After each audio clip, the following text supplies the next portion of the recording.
So how do you, in fact, deliver criticism to someone who wants it and needs it?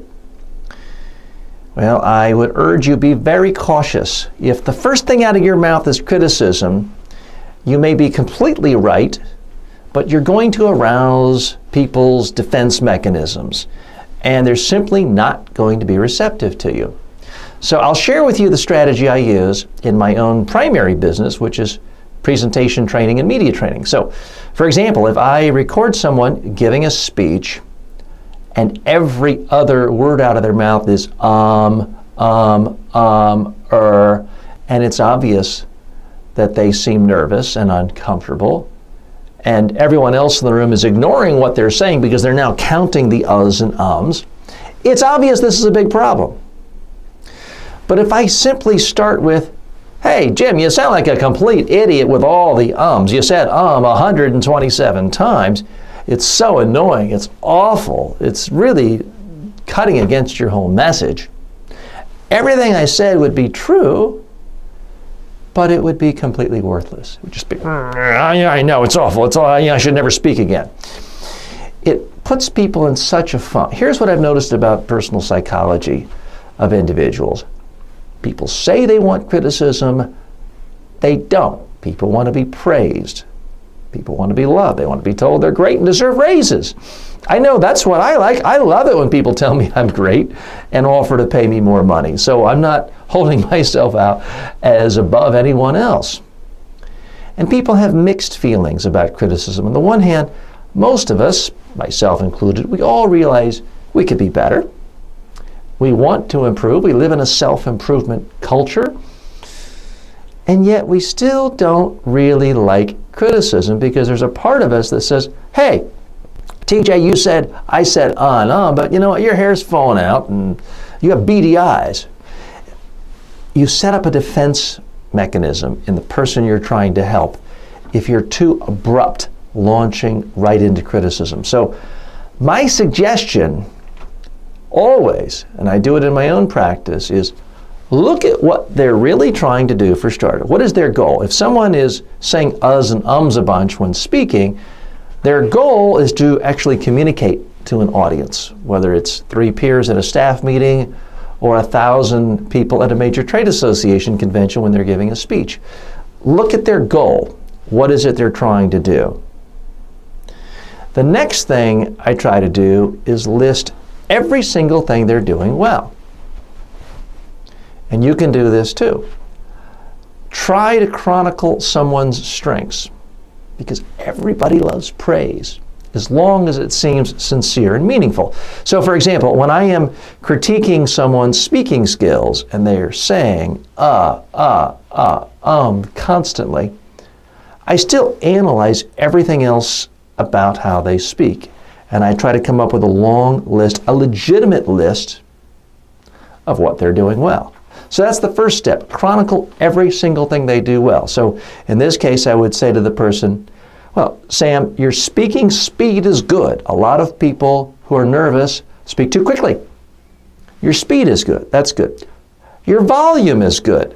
A lot of people get uncomfortable, nervous, and their volume shrinks, and they're speaking so softly, no one can hear them. And Jim, I'm noticing that you're gesturing well. That's good. Nervous people hold their hands or they play with pens. I like that you had some good hand movement. So I'll go through and I'll list as many as 20 things that the person did well. Now, to the casual observer, they're not even noticing any of that because the ums were so annoying. I don't talk about the ums yet. I just focus on their strengths. And it may be that they had something interesting to say. It may be that they put good pauses into their presentation. So the hard part is not letting myself get distracted by this one ugly, horrible thing they're doing, this one huge flaw of the ums every 2 seconds. Now, typically at this point, the person says, yeah, well, I want to know, what did I do wrong? How can I get better? What's bad? People ask for their weaknesses, but I find if you just hop right into the weaknesses, it's too abrupt. They shut down. It either depresses them or it makes them hate you and it depresses them. Neither one of those is good. So I always start by chronicling a person's strengths in the category that we're dealing with. Now, you may be managing someone who has problems talking to customers over the phone. And you may want to talk about all the good things they do when they're talking one-on-one to customers who come to your store, come to your office, or all the things they do well speaking to fellow employees or colleagues. Talk about their strengths as communicators before you go right to that criticism of, my God, you're so rude and obnoxious and you're cursing at the clients on the phone and hanging up on them. That's crazy. You're going to be fired. You can't just go to the negatives. So start by chronicling the positives. In the case of my colleague with the public speaking issues, I may spend 10 minutes just going through everything they do well. Now, this is important for several reasons. Number one, it relaxes them. It's always more relaxing to hear people tell you what you do well. And it's legitimate and it's meaningful. It can't be you telling me, TJ, you have the prettiest, thick, dark, curly hair I've ever seen. It can't be something that seems like total BS. It always has to be rooted in reality, and you have to be sincere. I don't give praise to anyone unless I legitimately mean it. But also remember, the bar can be low. If I'm giving somebody credit for speaking with a good volume, that's not that hard, because most people have okay volume when they're speaking. It's the bottom 20% or so who lower their voice and they sound scared and timid. And not everyone rocks in a way that makes them look nervous. But for someone who doesn't rock, I'm happy to give them praise for not committing other common blunders. So the first beauty of starting off with something positive is that you relax the person, number one. Number two, your credibility goes sky high because they can tell you're really paying attention to them. And you must be brilliant because you're telling them things that are specific, seem real, that other people haven't mentioned.